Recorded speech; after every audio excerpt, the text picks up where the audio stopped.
Balloon bells. अपाहिज शेर और दयालु लोमड़ी। अरे क्या हुआ शेर खान, तुम इस तरह क्यों चिल्ला रहे हो? मेरे पैर में बहुत दर्द हो रहा है। सच बताओ, क्या तुम्हें कोई चोट आई है? मुझे कोई चोट नहीं आई है। ये बीमारी तो मुझे बहुत पहले से है। तो फिर अभी तक तुमने इसका इलाज क्यों नहीं किया? कि हमारे जंगल में जो मौत की गुफा है, उसके अंदर उगने वाला एक अनार, उस अनार को खाने के ठीक बाद ही मैं एकदम ठीक हो जाऊंगा। तुम्हारे लिए मैं उस गुफा के अंदर जाऊंगी। हाँ, उसके अंदर अंधेरा बहुत है। ये रात का समय था। शेर खान घात लगाए झाड़ियों में छिपा बैठा था और एक हिरन उस समय घास चर रहा था। यही सही मौका है। ये कहकर शेर खान ने छलांग लगाई और उस हिरन को झपटने की कोशिश की, लेकिन एक पैर से अपाहिज होने की वजह से शेर खान हिरन से काफी पहले ही जमीन पर गिर गया।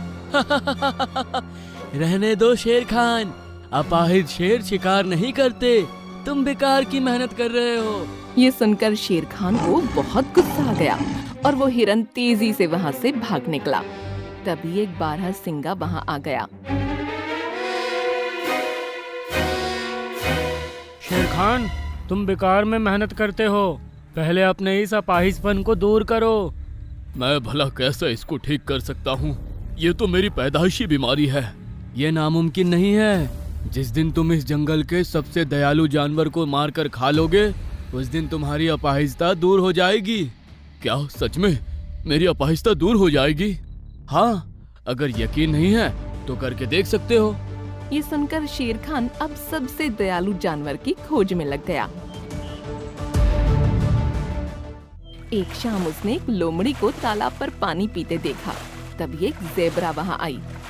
चिंकी लोमड़ी, मुझे तुम्हारी सहायता की सख्त जरूरत है। मेरे बच्चे की जान खतरे में है, जल्दी चलो।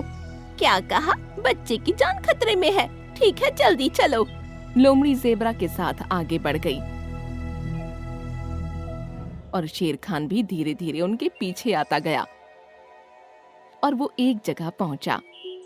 ज़ेबरा का बच्चा एक पहाड़ी पर बिल्कुल किनारे पर खड़ा था और नीचे कई सारे जानवर भी खड़े थे। अरे, इसको जल्दी नहीं बचाया तो ये गिरकर मर जाएगा। हमें कुछ समझ में नहीं आ रहा, इसलिए तुमको बुलाया है। ठीक है, मेरी बात ध्यान से सुनो। सभी जानवर घास तोड़ना शुरू करो और जितनी ज्यादा घास तोड़ सकते हो उतनी तोड़ो और उसको लाकर पहाड़ी के ठीक नीचे यहाँ जमीन पर बिछा दो। ये सुनकर सभी जानवर पास ही के मैदान से घास तोड़ने लगे। कुछ ही देर में काफी सारी घास तोड़ ली गई और सभी जानवरों ने मिलकर उसे पहाड़ी के ठीक नीचे जमा कर दिया। तभी बच्चा भी घास देखकर पहाड़ी से कूद गया। बेटा! बच्चा ढेर पर गिरा और सही सलामत नीचे आ गया। मेरे बच्चे, शुक्र है तुम ठीक हो। वाह लोमड़ी, तुम सच में दयालु होने के साथ साथ चतुर भी हो। ये सुनकर शेर खान ने इस बात को दोहराया। दयालु? अब शेर खान न जाने क्या क्या योजना अपने दिमाग में बनाने लगा और एक दिन वो बुरी तरह चीखने चिल्लाने लगा। अरे, ये तो शेर खान की आवाज है। सभी शेर खान के पास पहुँचे। अरे क्या हुआ शेर खान, तुम इस तरह क्यों चिल्ला रहे हो? मेरे पैर में बहुत दर्द हो रहा है, बहुत ज्यादा। तुमको कब से दर्द हो रहा है शेर खान? सच बताओ, क्या तुम्हें कोई चोट आई है? मुझे कोई चोट नहीं आई है। ये बीमारी तो मुझे बहुत पहले से है और इसका इलाज भी जानता हूँ। तो फिर अभी तक तुमने इसका इलाज क्यों नहीं किया? वो इसलिए क्योंकि वो काम कोई नहीं कर सकता, कोई भी नहीं। शेर खान, मुझे बताओ, मैं तुम्हारे लिए वो काम जरूर करूँगी। मेरे दादाजी मेरे सपने में आए थे। उन्होंने मुझे बताया कि हमारे जंगल में जो मौत की गुफा है, उसके अंदर उगने वाला एक अनार, उसको सिर्फ वही जानवर ला सकता है जो बहुत ही दयालु हो और उसने कभी किसी को नुकसान नहीं पहुंचाया हो। उस अनार को खाने के ठीक बाद ही मैं एकदम ठीक हो जाऊंगा और मेरी अपाहिजता हमेशा के लिए खत्म हो जाएगी। शेर खान, तुम फिक्र मत करो। तुम्हारे लिए मैं उस गुफा के अंदर जाऊंगी और वो अनार तुम्हारे लिए लेकर आऊंगी। तभी उनमें सबसे बूढ़ा जानवर भालू बोला। उस गुफा के बारे में तो मैंने भी बहुत सुना है, लेकिन ऐसा कुछ नहीं सुना जैसा शेर खान बता रहा है। हाँ, उसके अंदर अंधेरा बहुत है, सिर्फ इतना मुझे पता है। जब शेर खान के दादाजी ने सपने में आकर ऐसा कहा है तो वो बात झूठी नहीं हो सकती। मैं वहाँ जरूर जाऊंगी। ये सुनकर बूढ़े भालू ने बहुत ही रहस्यमयी अंदाज में शेर खान की तरफ देखा, जैसे उसे जरूर कुछ पता हो, और वो हल्का सा मुस्कुराया। ठीक है दोस्तों, मैं अभी के अभी निकलती हूँ। लोमड़ी ने सबसे विदा ली और काली गुफा के लिए निकल गई। कुछ देर बाद सभी जानवर भी अपने अपने घरों को चले गए और शेर खान अकेला रह गया। तभी वो बारहसिंगा वहाँ आया। लगता है तुमने अपना काम कर ही दिया शेर खान। हाँ, मैंने सभी को एक मनगढ़ंत कहानी बता दी और वो काली गुफा के लिए निकल गया है। अब काली गुफा में जब वो पहुंचेगा तो अंधेरे का फायदा उठाकर मैं उस पर झपट पड़ूंगा और अपाहिज होने के बावजूद भी मैं उसका शिकार आराम से कर लूंगा। इस तरफ लोमड़ी 4 घंटों की मेहनत के बाद मौत की गुफा के सामने खड़ी थी, जिसके अंदर बहुत ज्यादा अंधेरा दिख रहा था। हे भगवान, ये गुफा तो बहुत अंधेरी है, लेकिन शेर खान को बचाना है तो इसके अंदर जाना ही पड़ेगा। उस गुफा के अंदर शेर खान पहले ही घात लगाए बैठा था। लोमड़ी गुफा के अंदर पहुंची, तभी शेर खान उस पर झपटने के लिए अच्छा मौका तलाशने लगा। बेचारा शेर खान किस तरह से दर्द में तड़प रहा था। हे भगवान, चाहे इस गुफा के अंदर मेरे साथ कुछ भी हो जाए, लेकिन शेर खान की अपाहिजता दूर करने वाला वो अनार मुझे जरूर दिला देना। शेर खान ठीक हो जाएगा तो उसके बाद मेरी जान ही क्यों न चली जाए, मुझे उसका जरा भी गम ना होगा। ये सुनकर शेर खान मन में कुछ सोचने लगा। तभी वो बारहसिंगा वहाँ आया। देख क्या रहे हो शेर खान, जाओ इसको अभी अपना शिकार बना लो, तुम्हारा अपाहिजपन हमेशा के लिए दूर हो जाएगा। इसको शिकार बनाऊं? हाँ, जो मेरे इलाज की झूठी खबर सुनकर मेरे लिए यहाँ आ पहुंची मौत की गुफा में, जो कह रही है कि चाहे उसे मौत आ जाए लेकिन शेर खान की अपाहिजता दूर हो जाए, उसको मार दूं? ये तुम क्या कह रहे हो? अरे मारो इसको, तुमको अपना अपाहिज होना खत्म करना है या नहीं? वो तो मेरी एक बीमारी है, अगर ऊपर वाला चाहता तो वो इसे अपनी दया दृष्टि से ठीक कर देता। ये क्या बात हुई कि मुझे एक दयालु जानवर की जान लेनी होगी? ये सुनकर बारहसिंगा को समझ आ गया कि अब उसकी चाल नहीं चलने वाली। शेर खान चुपचाप गुफा से बाहर आ गया। उसी समय अपनी गुफा पर पहुंचा और उसने सभी जानवरों को सब कुछ बता दिया। शेर खान, तुम पर धिक्कार है। तुम अपनी बीमारी दूर करने के लिए लोमड़ी को मारना चाहते थे और तुमने उसकी दयालुता का नाजायज फायदा उठाया। पैर के दर्द का नाटक करके उसको मौत के गुफा में भेज दिया। मैंने जो कुछ भी किया वो ठीक नहीं था, लेकिन आप सभी से गुजारिश है कि आप लोमड़ी को कुछ ना बताएं, वरना उसके दिल को बहुत ठेस पहुंचेगी। मेरी आंखें अब खुल चुकी है, मैं अब कभी भी उसे मारने की नहीं सोचूंगा और इस अपाहिजता के साथ ही खुश रहूंगा। इस पर सभी जानवर चुप हो गए। तभी लोमड़ी अपने हाथ में एक अनार लिए वहाँ पहुँची। ये लो शेर खान, इस अनार को खा लो, इसके खाते ही तुम्हारी हर बीमारी दूर हो जाएगी। सभी जानवर लोमड़ी की दरिया दिली और भोलेपन को देखकर मन ही मन उसकी सराहना करने लगे। लाओ प्यारी लोमड़ी। शेर खान ने उस अनार को खाया और मन में सोचा, जब मैं इसे खाने के बाद भी ठीक नहीं होऊंगा तो बेचारी लोमड़ी को कितना बुरा लगेगा। अनार खाते ही न जाने उसे क्या महसूस हुआ। मुझे कुछ अजीब सा महसूस हो रहा है। अरे क्या हुआ शेर खान, क्या इस फल से तुमको और तकलीफ हो रही है? एक तेज चीख शेर खान के मुंह से निकली और उसका पैर ठीक हो गया। अरे मेरा पैर? हाँ? वो अपने चारों पैरों पर आ गया और फिर उछल कूद करने लगा। अरे मैं तो एकदम ठीक हो गया, ये कैसे हुआ? शुक्र है भगवान का लाख लाख शुक्र है। सभी जानवर ये देखकर बहुत खुश हुए। बारहसिंगा और शेर खान हैरान रह गए। लेकिन ये कैसे हुआ? तभी वो बूढ़ा भालू बोला, पुराने समय में जब शेर खान के दादा का राज था तो उन्होंने एक बारहसिंगा से एक परी की जान बचाई थी। उस परी ने उनको एक वरदान दिया था कि इनके जंगल में हर समय काल में एक ना एक दयालु जानवर जरूर होगा और एक पीढ़ी ऐसी आएगी जिसमें इनके ही खानदान में एक अपाहिज शेर पैदा होगा। वो अपाहिज शेर अपने आप को ठीक करने के लिए कुछ भी करने को तैयार होगा। उस समय एक बारहसिंघा उसे आकर भड़काएगा कि अगर उसे ठीक होना है तो उसे उस दयालु जानवर को मारकर खाना होगा।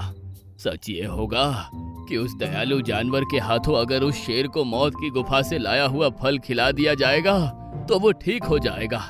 लेकिन ये बात ना शेर को पता होगी ना ही दयालु जानवर को। अपाहिज शेर को सही समय पर सही फैसला लेना होगा और अपने आप को उस दयालु जानवर का शिकार करने से रोकना पड़ेगा, तो सब कुछ ठीक हो जाएगा। लेकिन अगर उसने उस दयालु जानवर को मार गिराया तो इस जंगल का सर्वनाश हो जाएगा। ये सुनकर सभी हैरान रह गए। शेर खान ने बारहसिंगा की तरफ देखा तो बारहसिंगा वहाँ से भाग निकला। भागो! दयालु लोमड़ी, मुझे माफ कर दो और तुम्हारा बहुत बहुत शुक्रिया कि तुमने मेरी अपाहिजता दूर कर दी। ये सुनकर लोमड़ी मुस्कुरा दी और सभी जानवर भी खुश हुए और शेर खान ने लोमड़ी को झुककर धन्यवाद किया।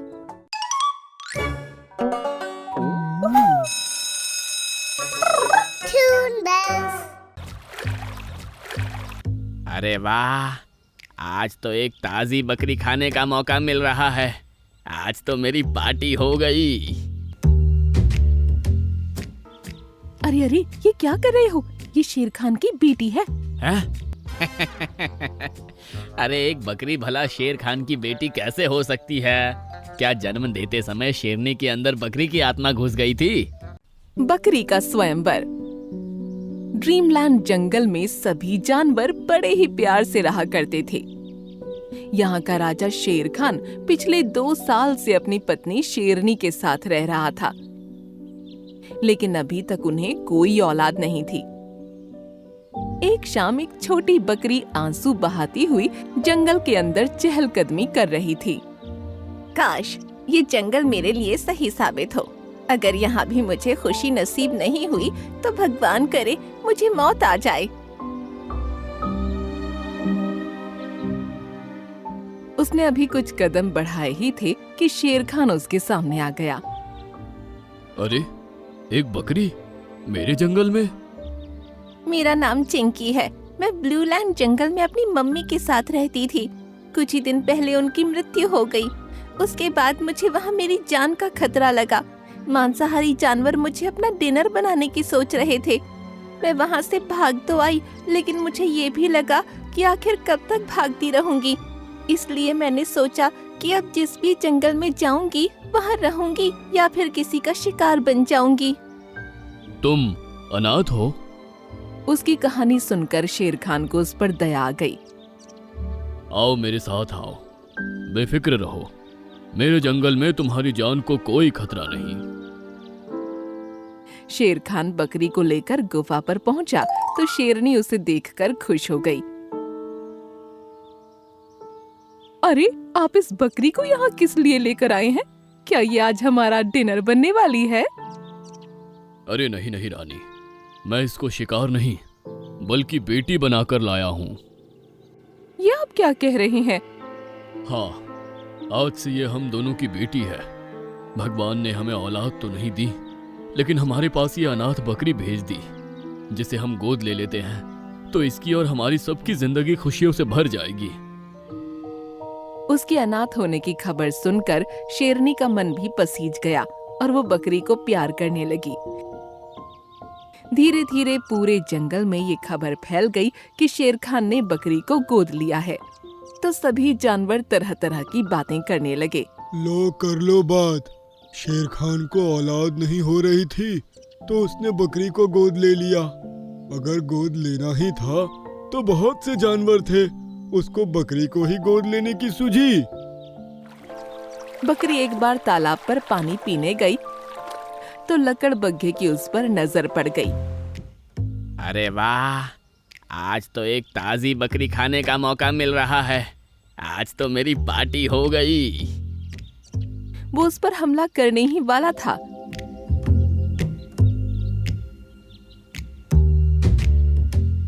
कि तभी लोमड़ी ने आकर उसे रोक लिया। अरे अरे, ये क्या कर रहे हो? ये शेर खान की बेटी है। हैं? क्या एक बकरी? ये कहकर लकड़बग्घे ने बकरी की तरफ देखा और ठहाका लगाकर हंस पड़ा। अरे एक बकरी भला शेर खान की बेटी कैसे हो सकती है? क्या जन्म देते समय शेरनी के अंदर बकरी की आत्मा घुस गई थी? ये सुनकर बकरी को बहुत दुख हुआ। अगर आपको मेरी कहानी पसंद आई तो लाइक करें और अपना प्यार दिखाएं। इसे शेयर करें ताकि अपनापन का यह संदेश सब तक पहुंचे। और कमेंट में बताइए, क्या आप भी किसी अनाथ को अपना सकते हैं? लेकिन फिर भी उसने जानवरों की बातें सुनने की आदत डाल ली। धीरे धीरे 1 साल गुजर गया और शेर खान ने अब एक सभा बैठाई। मेरी बेटी चिंकी बकरी का स्वयंवर होने जा रहा है। सभी जानवरों से निवेदन है कि पड़ोस के सभी जंगलों में ये ऐलान करवा दें। शेर खान के इस ऐलान पर सभी जानवर खामोश रहे, लेकिन बाद में उसका मजाक बनाने लगे। तौबा तौबा, अरे क्या हो गया है हमारे राजा शेर खान को? पहले बकरी को गोद लिया, अब उसका स्वयंवर करवा रहे हैं। मुझे तो अब इस जंगल में रहने में भी शर्म आ रही है। सभी जानवर इसी तरह से शेर खान की बुराई कर रहे थे और उसका दिया गया काम भी कर रहे थे।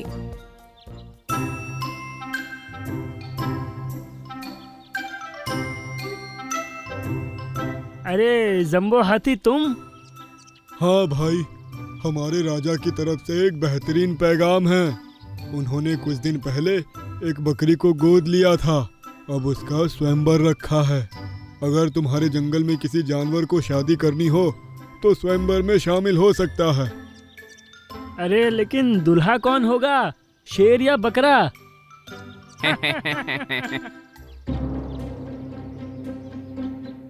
शेरनी को जब ये खबर मिली कि उनके बारे में उनके ही नहीं बल्कि पड़ोस के जंगलों में भी उल्टी सीधी बातें हो रही हैं, तो उसका दिमाग बुरी तरह से गर्मा गया।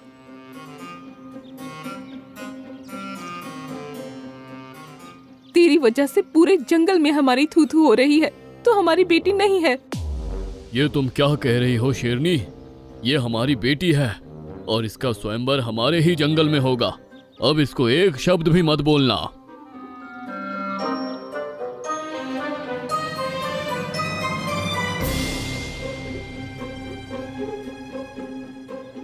उन दोनों में काफी बहस हुई, लेकिन शेर खान अपने प्रण से पीछे नहीं हटा। शाम होने पर जंगल में बड़ी दावत हुई और उसके बाद स्वयंवर का समय आया। बकरी एक तरफ खड़ी हुई थी और उसके सामने कुछ जानवर खड़े थे। बेटी, इन सभी दुल्हों में से तुम अपना वर चुन सकती हो। बकरी ने सभी दूल्हों को देखा और फिर बोली, आप तीनों में से मेरे सवाल का जवाब जो सही देगा, मैं उसी को अपना वर चुनूंगी। इस पर सभी उसको गौर से देखने लगे। अगर कोई जानवर अनाथ हो जाए तो हमें उसके लिए क्या करना चाहिए? मेरे हिसाब से हमें उसको ऐसी जगह पर छोड़ देना चाहिए जहां उसको भरपूर खाना मिले। इससे वो अपनी जिंदगी आराम से गुजार सकता है। इस पर लाल बकरा चुप ही रहा और सफेद बकरा बोला, हमें उसको इतना प्यार करना चाहिए कि उसको अपने माँ बाप की याद ना आए, क्योंकि सिर्फ खाना मिलने से जिंदगी नहीं गुजारी जा सकती। जिंदगी में अपनों का होना भी बहुत जरूरी है। तुम्हारा जवाब बिल्कुल सही है, मैं तुम्ही से शादी करूंगी। इस पर सभी खुशी से उछल पड़े। ये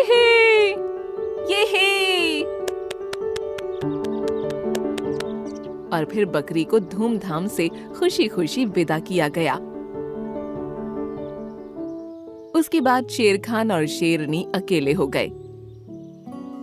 लेकिन कुछ दिन बाद ही शेरनी ने एक बच्चे को जन्म दिया, जिसे देख सभी हैरान रह गए। आप सभी लोग ये जरूर सोच रहे होंगे कि मैंने उस बकरी को गोद क्यों लिया था और अब हम दोनों माँ बाप कैसे बन गए। इस पर सभी शेर खान की तरफ इस तरह देखने लगे जैसे उनके मन में भी यही सवाल उठ रहा हो। 2 साल पहले जब मैं अपने गरीब दोस्त से मिलकर जंगल वापस लौट रहा था तो मुझे बहुत भूख लग रही थी। मैंने शिकार की तलाश की लेकिन दूर दूर तक कोई शिकार नजर नहीं आया। फिर कुछ दूर चलने पर एक गांव में मुझे एक छोटी बकरी नजर आई। मुझे भूख बहुत तेज लगी थी, इसलिए मैंने झट से उसका शिकार कर लिया। मैं अपनी भूख को शांत कर ही रहा था कि तभी एक बड़ी बकरी वहां आई और मुझे उस बकरी को खाता देखकर फूट फूट कर वो रोने लगी। तूने मेरी इकलौती बेटी को मारकर खाया है। भगवान करे तू कभी बाप ना बन सके। जब तक तू मेरी बेटी के खून का प्रायश्चित नहीं कर लेता तो कभी बाप नहीं बन पाएगा। ये सुनकर मेरे पैरों तले जमीन निकल गई। जब मुझे 1 साल बाद भी औलाद नहीं हुई तो मैं समझ गया कि ये सब उस बकरी माँ के श्राप के कारण ही हो रहा है। लेकिन मुझे यह समझ नहीं आ रहा था कि मैं उस पाप का प्रायश्चित कैसे करूंगा। तभी उस दिन ये बकरी मुझे नजर आई और इसने बताया कि ये अनाथ है। तभी मैंने उसको गोद ले लिया और इसे अपनी बच्ची की तरह पालकर उसका स्वयंवर रचाया। मुझे उम्मीद थी कि यही मेरे पाप का प्रायश्चित है और हुआ भी वैसा ही। उसको गोद लेने के बाद ही शेरनी गर्भवती हो गई थी और उसके स्वयंवर के ठीक बाद ही हम दोनों माँ बाप बन गए। ये सुनकर सभी जानवर जो कि शेर खान की बेवकूफी पर उसका मजाक उड़ा रहे थे, सब उसकी तारीफ करने लगे। उनको अपनी गलती का पछतावा हो गया और शेर खान और शेरनी अपने बेटे शुरू के साथ खुशी खुशी अपनी जिंदगी गुजारने लगे।